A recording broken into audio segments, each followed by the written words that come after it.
Hi, I'm Johnson Oroyemi, and welcome to QS online class. Now to the frequently used method of preliminary estimate, and which are the units, which is the functional unit method. The second one is superficial, or what we call floor area method, and the last one is the elemental method. Now, the unit or functional unit method of preliminary estimate focuses on the usable area of a particular project. Although there is a need also to focus on some necessary circulation space, and we are definitely going to see that in my illustration in the diagram, or let me say drawing I'm going to show us. But like I said, the unit or functional unit method, it's focused on the usable area of a building project. So here are the functional units of different building projects. For instance, now for fire station project, the functional unit is per fire tender space. For ambulance station, per ambulance vehicle space. For law court, per courtroom. For prison, per cell. So you could see there that the focus on the usable part. If you are talking about prison, for instance, now actually the main essence of prison is to put people in a cell. So you focus on per cell. So the functional unit will be per cell. Also, taking for instance school, the functional unit could be per child, per student, and it could also be per seat. In some instance, it could be per seat. If you talk about churches, religious center like churches, chapels, temples, mosques, the functional unit will be per pew or per seat. So and so on and so forth. So the functional unit method actually, like I said, focus essentially on the usable parts of proposed projects, but also with consideration for some essential circulation. So how do we work with the usable area of the functional unit method? We do that by actually taking the functional unit, the number of the functional units, you multiply by the unitary to arrive at the probable cost of that project. Taking for instance now, if the proposed project is a car park and we are looking at accommodating up to like 500 cars. So you multiply the functional unit, there is the car park space. So you multiply 500 car park space by the unit rate to arrive at your probable cost of the project. So that's how the functional unit method of preliminary estimate works. So another method of preparing preliminary estimate is superficial or floor area method. Now, the total gross internal floor area of the building is measured. So then you multiply the outcome, the quantity of the area of you multiply it by the appropriate cost per square meter of the ground floor area.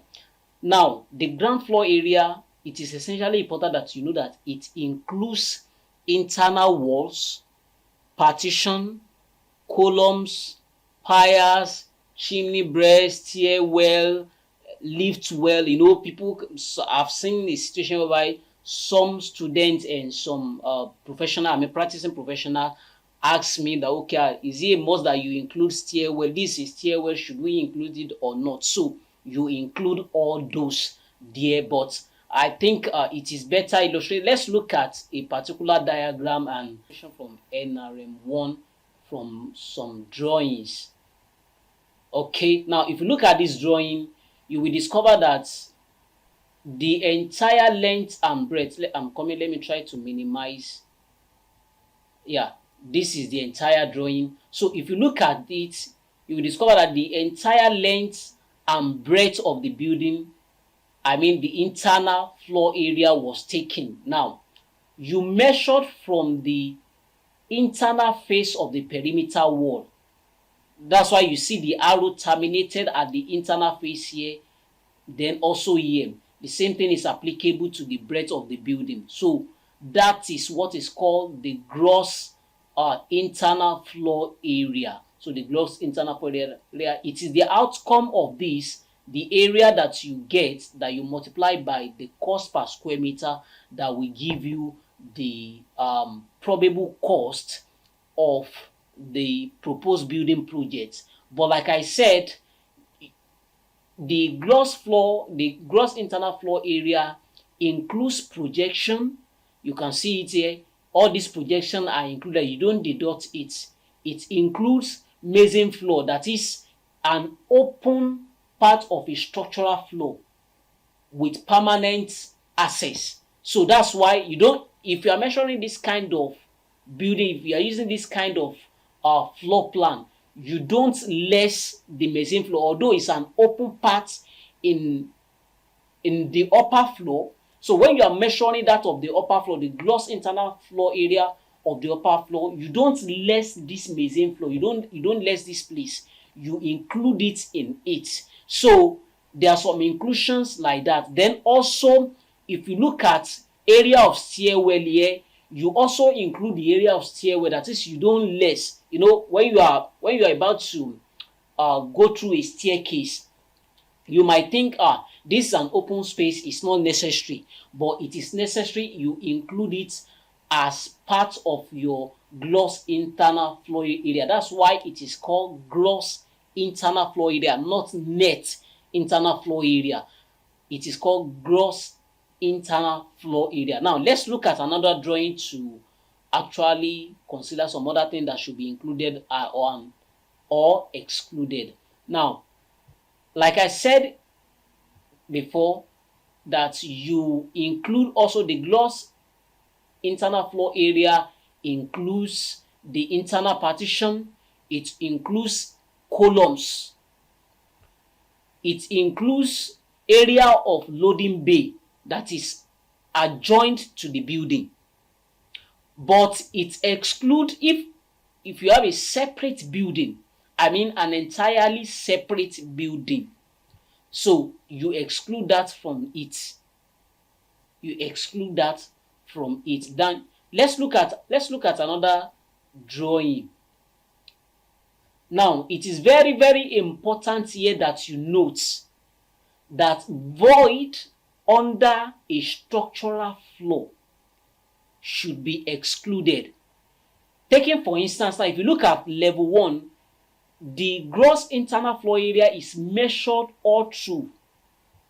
Looking at this arrow, without deducting this internal wall, without deducting this. Now, but at level 3, when you are doing your measurement, you exclude this kind of void that is under a structural floor. So you exclude it from your measurement, and that's why you will discover that the only area that is measured here is where we have plants. So it's only place that is measured, but this void is excluded. Now let's look at another example. Another example is a step floor. When you are measuring a step floor or a rake floor, you measure it as a flat floor. So there are rules that guide your measurements of your gross internal floor area, and I will recommend that you look at, because if we are to consider everything one by one in this class, it's going to be much for us to consider one by one, or else we will stay in this class longer than needed. But I will recommend that you go to NRM1, you check page NRM1, and you study further there some measurements rule you need to follow when calculating your gross internal floor area before you multiply it with the cost per square meter and arrive at your probable cost of the proposed building projects. So that's on superficial or gross floor area method of preliminary estimate. Now the final method is elemental method, and let's go straight away to that. An elemental method of preliminary estimate considered major elements of building and provide an order of cost estimate, that is preliminary estimate, based on the elemental breakdown of the building project. Now, but it is essential here because I said in my description now that it consider major elements of the building and provide an order of cost estimate based on that. Now, if you could recall in the last class that while I was defining cost plan, I said the cost plan shows how the project team plan to distribute the cost limits over different parts of the building or different elements of the building. Now, someone might say, then what's the difference between elemental method of preliminary estimate and cost plan? The difference between elemental preliminary estimate and cost plan lies in the details of information. Now, like I said, that at feasibility stage, when preliminary estimate is to be prepared, there is usually no much of information to work with. So the number of elements that is available in elemental preliminary estimate is limited as compared to what we have in cost plan. However, the elemental preliminary estimate can also be used as initial cost plan. You know, even at initial cost plan, even at outline proposal stage, which is the same thing as the concept design stage, the number of information that is still available is still minimal, because at this stage the only thing we have, the architect will be able to provide us with, I'm talking about information required now from the architect, is just a sketch plan. So the information still available is still limited. So, and because cost plan can be updated as the design develop, so the elemental preliminary estimate can still be used as initial cost plan. But you will only get the difference, the real difference between elemental preliminary estimate and cost plan when you see the expanded format of a cost plan. And that's what I state here. If you look at what I stated, that the difference will be clearly seen when you see the expanded format of cost plan, especially when the necessary information is now available, maybe at the detailed design stage. Then you can now see the real difference between cost plan and elemental preliminary estimate, which is basically in the number of elements, then the breakdown of the elements and the group of work that forms elements that you will see in the cost plan. So that's the major difference between elemental preliminary estimate and cost plan. Now let's look at that so that you will clearly get what I'm talking about. When you look at this, this is one of the elemental preliminary estimates that I once prepared for a proposed project. Now, if you look at it here, we have the facilitating works, and also it runs through all through to work to existing building. Now, so this can still be used as initial cost plan. I don't know if you get my point. This can still be used as initial cost plan now, but if you see the expanded format, which if you check NRM1 that we have been using as standard, if you look at it, the expanded format of